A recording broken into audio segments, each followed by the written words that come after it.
বাইনা বাইনা কোনে যাচ্ছে? এটা একটা কথা বলে তারপর ভাই, তোমার মতো চাকরি করি সেলসম্যানের জীবনে শুক্র শনিবার বলতে কিছু নাই, সব দিনই এক। এদিকে মাসের টার্গেট ফিল আপ হয়নি, ভাগ্যটাই খারাপ। ঘুমাও, আমি গেলাম। জেরিন, আমি পাশের রুমে ঝাড়ু দিতেছিলাম। সারাদিন খালি ঘর ঝাড়ু দিলেই হবে? ওই ঘর ঝাড়ু দেওয়া শেষ করে বাথরুমে এক গাদা কাপড় রাখছে, ওগুলো ধুবি। আমি ওকে নিয়ে একটু বাইরে যাচ্ছি, দেরি হবে। ন্যাকামি কোথাও যে টপ টপ করে পানি পড়ে। আরে ঘুরতে যাচ্ছি বাইরে, কারোর সাথে ভাইগে যাচ্ছি না। সহ্য একটা লোক, শুয়ে শুয়ে 3 বেলা খাবার পায়, ওষুধ পত্র যখন যা চাচ্ছ তাই পাচ্ছ। এই ভাড়া, গ্যাস বিল, কারেন্ট বিল, সংসার খরচ সব আমাকে মেটাতে হয়। কি দিছো তুমি আমাকে? সারা জীবন দিছো তো শুধু যন্ত্রণা। আর তোর মামাকে গোসল করা দিস, গায়ে কি গন্ধ, গন্ধে এখানে যাওয়াই যাচ্ছে না। আমার আসতে দেরি হবে।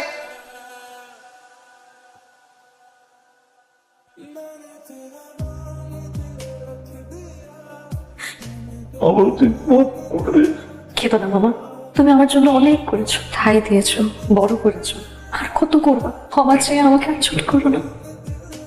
ভাই একটা নতুন বিস্কিট নিয়ে আসছি, এই বিস্কিটটা দেখেন ভাই, খুব ভালো বিস্কিট, আপনি স্যাম্পলটা রাখেন। কোন দিলে ভাই 5টা ফ্রি পাবেন ভাই। ভালো কোম্পানির মাল তো চলতেছে না, আর আপনি এসে এই যে জিবিজির মাল নেন ভাই, এদের প্রোডাক্ট খুবই ভালো ভাই। তাই একটু তো নেন ভাই, নেন। যান আপনি যান, ওই অন্য জায়গায় গিয়ে ওয়াটার কার্ড। আমি তুই নতুন ওটা আপনারা একবার না করছি না ভাই, বিরক্ত করেন না কেন, বারবার বিরক্ত করতেছেন। ভাগেন তো এখান থেকে, ভাগেন, যান যান তো যান। আম্মা, আম্মা আমার চাকরি হয়েছে আম্মা। চাকরি হয়েছে? আলহামদুলিল্লাহ। আম্মা ঢাকা যাইতে। ঢাকা আমগো কেউ নাই, থাকবি কই, খাইবি কই? ঢাকা যাওয়া লাগতো না আব্বা? ঢাকা না গেলে কেন হইব আম্মা? সংসার চালাইতে হইব না, ভাই বোনের পড়াশোনা চালাইতে হইব না, টিউশনি কয় টাকা পাই মা? আমি সুযোগ পাইলেই তোমার কাছে চলাম। আচ্ছা, এখন বাদ দাও, আমার খিদা লাগছে, বাদ।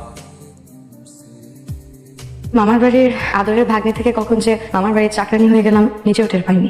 আমার জীবনটাই আসলে একটা অভিশাপ। ছোটবেলা বাবা মা মারা যাওয়ার পর থেকে মামা মামির কাছেই বড় হয়েছি। মামা মামি আমাকে অনেক আদর করতো, কখনো পর ভাবিনি।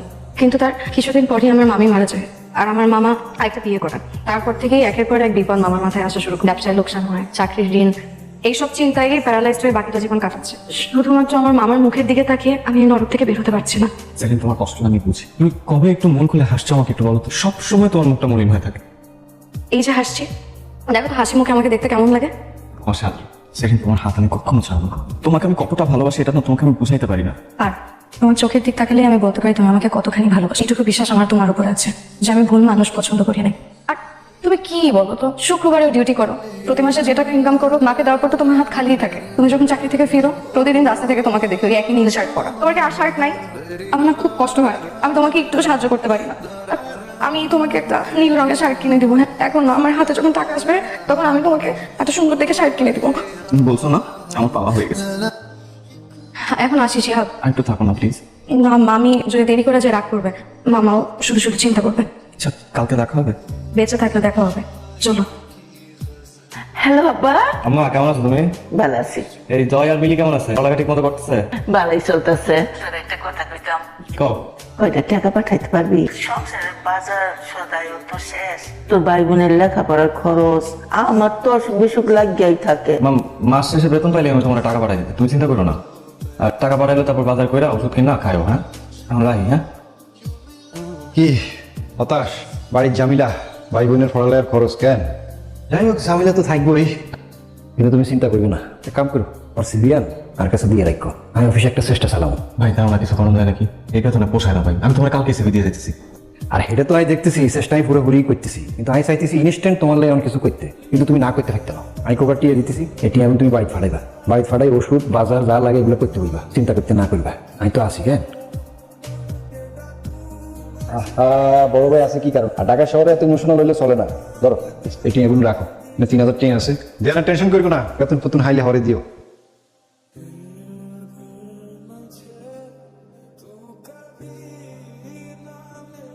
মামা, আমি বাবুকে স্কুলে দিয়ে আসছি, তাড়াতাড়ি ফিরি। আর তুমি একা একা কিন্তু কিছু করতে যাও না, কেমন? আমি যাবো আর চলে আসবো। সরি সরি সরি, দেরি হয়ে গেছে। কাজের যে চাপ, সারাদিন রোদে হাইটা হাইটা ডিউটি করতে হয়, পুরো কামাই গেছে। দেখো এত পরিশ্রম বিয়ের পর বর্জন করতে পারবা? তুমি সাথে থাকলে আমি সব করতে পারি। চলো আজকে বিয়ে করে ফেলে। ধর, পাগল নাকি? ঢং করো না। নাও এটা ধরো, কি এটা? নুডলস তোমার জন্য রান্না করছে, নাও। তুমি আমার একটু খাওয়াই দাও না। কি হলো, তুমি লজ্জা পাইতেছো কেন? তো লজ্জা পাবো না? রাস্তার মধ্যে কেউ যদি দেখে। তুমি নিজের হাতে খাও, আমি তো মনে দেখি। তুমি না খাওয়াই দিলে কিন্তু আমি খাবো। তুমি সেই রান্না করো, খুব স্বাদ হয়েছে। বিয়ের পরে তুমি আমার এরকম রান্না করে খাওয়াবো তো? বিয়া হইলে তো?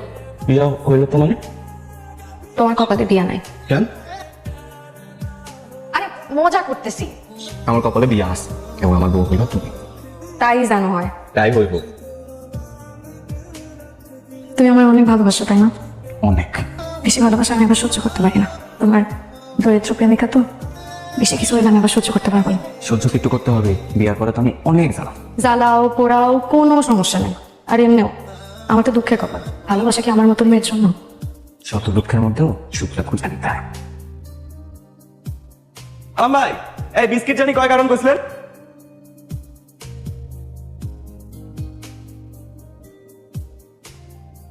আম্মা টাকা পাইছো? পাঠাই দিছি কিন্তু। হ, তুই কেমন আছস? আমি ভালো আছি আম্মা। আবার তোর গলাটা এমন শোনা যাইতেছে কে? না মা, আমি ভালো আছি। ওই কাজের চাপ তো অনেক আম্মা। আমি তোমার পরে কল দিব না।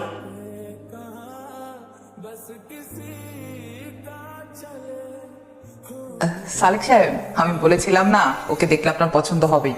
Wow, beautiful. জেরি, আমাদের জন্য একটু চায়ের ব্যবস্থা কর। মিসেস শীলা, আপনি যা বলেছিলেন তার চেয়েও বেশি সুন্দরী।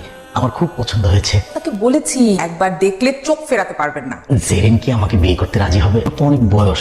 আরে কেন না, 100 বার রাজি হবে। আপনি শুধু একটু আমার ব্যাপারটা দেখবেন। বুঝতেই তো পারেন আমার একটু সমস্যা চলছে। টাকা পয়সা নিয়ে একদম ভাববেন না, আমি প্রয়োজনে আপনার অ্যাকাউন্টে অ্যাডভান্স দিয়ে দিব। একদম নিশ্চিন্ত থাকেন। এই কি খবর তোমাদের? মার্কেটের কি অবস্থা? মাসের টার্গেট ফিল আপ হয়েছে? জি স্যার, হয়েছে স্যার। কাজের কি অবস্থা? আর এই মাসের টার্গেটের কি খবর তোমার?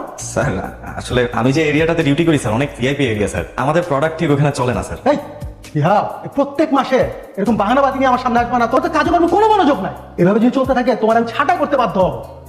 ধ্যাৎ। তারপর ভাই, তোমাদের কোম্পানিতে না লোক লওয়ার কথা তুমি না আমরা কইছিলা? বলছিল তো লোক নিব, হুট করে অফিসের মধ্যে একটা ঝামেলা চলিয়েছে। ঝামেলার কারণে 3-4 মাস পিছিয়ে গেছি। তুই চিন্তা করি না, তোমার কথা আমি বছরে বলে রাখছি। চিন্তায় চিন্তায় আমার জীবনটা গেল ভাই। যত তাড়াতাড়ি হয় ভালো হয় ভাই। ভাই বোনটি বড় হইতেছে ভাই, কেমন চলুন বুঝতেছি না ভাই। সেটা তো আমি দেখতেছি, আর চোখের সামনেই তো ঘটতেছে। ঢাকা শহরের মধ্যে তোমার আপনজন বলতে একমাত্র আমি বড় ভাই। আর মনে হয় মাস খানেকের ভিতরে হয়ে যাবে, কোনো টেনশনের কারণ নাই। এর মধ্যে যদি কোনো সমস্যা হয় আমি আছি।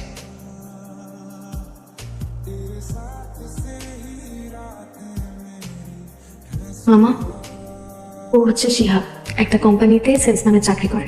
খুব ভালো ছেলে। মামা, আমি জেরিনকে অনেক পছন্দ করি। উনি আমাকে ভালোবাসে। সারা জীবন একজন একজনের পাশে থাকতে চাই। আমার যেদিন তো ভালো নয়, পছন্দ শুনে আমার খুব ভালো লাগতো। ওকে তুমি কাছে যাবে মামা, সুখে পাইবে। ওরা তুমি সুখে রাখ, সুখে রাখবা। আমি ওকে সুখে রাখবো মামা, আমি ওকে কোনোদিন কষ্ট দেবো না মামা।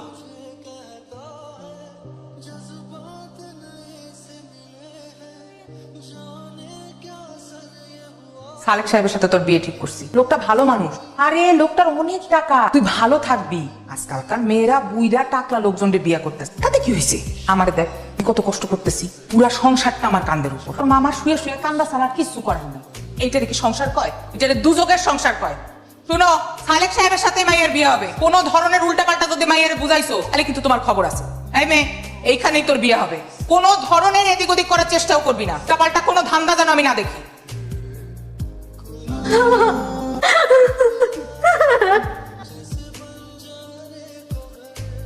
দেখছো আমার কপালে কি লাগে? আমি কি করবো এখন শিহাব? তুমি আমার সাথে গ্রামে যাবা? আমরা গ্রামে গিয়ে একটা সংসার করবো। তুমি, আমি, আমার আম্মা, আমার ভাই। পারবা না আমাদেরকে আপন করে নিতে? দেখো শিহাব, আমি যদি তোমার সাথে যাই, আমার মামি আমার মামারে মাইরেই ফেলবে। কিচ্ছু শুনতে চাই না। দেখে আমি আজকে বাসে 2টা টিকিট পাই, কালকে দুপুর 1টায় তোমার জন্য আমি আব্দুল্লাহপুরে অপেক্ষা করবো। আমি মন থেকে এই চাকরি ছাইড়ে দিচ্ছি। এই ঢাকা শহর আমার মতো করার জন্য না। আমি গ্রামেই ভালো থাকি, ওই নিয়ে কিছু একটা করবো। আমার বাপে কিছু জমি জমা আছে, ওইটা দিয়ে কিছু একটা করে নিতে পারবো, কিন্তু তোমাকে ছাড়া পারবো না।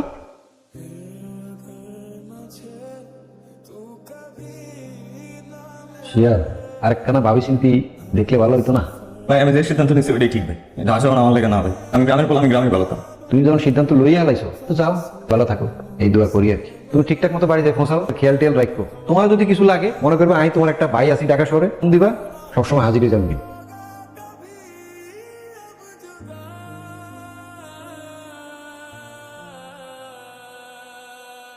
মামা, আমি কি করবো মামা? আমি শিহাবকে ছাড়া আমার পাশে কাউকে কোনোদিন মেনে নিতে পারবো না। শিহাব আমার জন্য অপেক্ষা করছে। আমি কি করবো? আমি কোনোদিন তোমাকে ছেড়ে কোথাও যাবো না। তুমি আমার একটা কথা রাখ, বাবা মার কথা কি কথা বলো? কি হবে? তুই আমার কথা চিন্তা করিস না। আমি তোমাকে ছাড়া কোথাও যাবো না। যাওয়া বললে আমি মনে রাখতে পারবো না। যাওয়া আমি যদি চলে যাই তাহলে তোমাকে কে দেখবে? আমার খুব একটা ভালো ভাবিস না, আমি ভালো থাকবো।